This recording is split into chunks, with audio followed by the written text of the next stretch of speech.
Vile nilikuwa nimewaambia, hiyo barabara hiyo tutaweka rami, mtakuwa mnafungua mifereji ya mafuta, si ndio?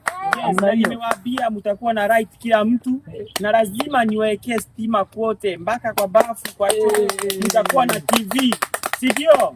Yes, kila mtu atakuwa na visa na mtaenda US, lazima mwende US, si ndio?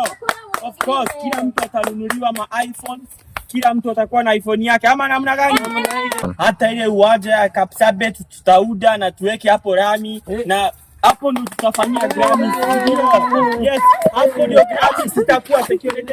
Hapo, yes, I know you guys are waiting na studio. Najua mna ama namna gani? Studio, yes.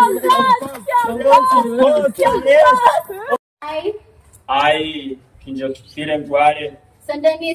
Solemnly swear that I will work with integrity and diversity of this country, and I will serve my citizens well and efficiently. So help me God.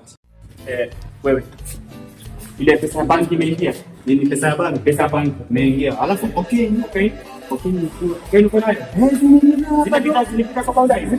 Zilipita sawa. Shida ilikuwa ni wale askari hii askari. Sasa niko kwa government. Kwa sasa ile pesa unajua hizo lazima kutumia tena. Alafu kuna hii pombe haramu. Pombe haramu? Kuna all the way from Uganda. Power and the money and the power. Minute after minute, hour after hour.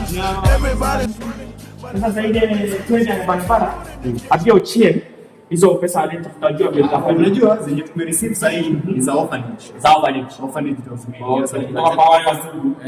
Ni kwa hiyo upige picha Sweet Boys ukapiga. Tuliwa machokora tuliwapea chakula hapo hivyo, alafu walikuwa hapo 60 of them. 60. So per head tumereceive about 1.5 million. So yeah, I exact sana kitu kama 60 something, yeah. Yeah, sasa niliona kagari fulani kuna briefing ya reporters kwa hapo hivi. Yes, sasa tuende. Okay, so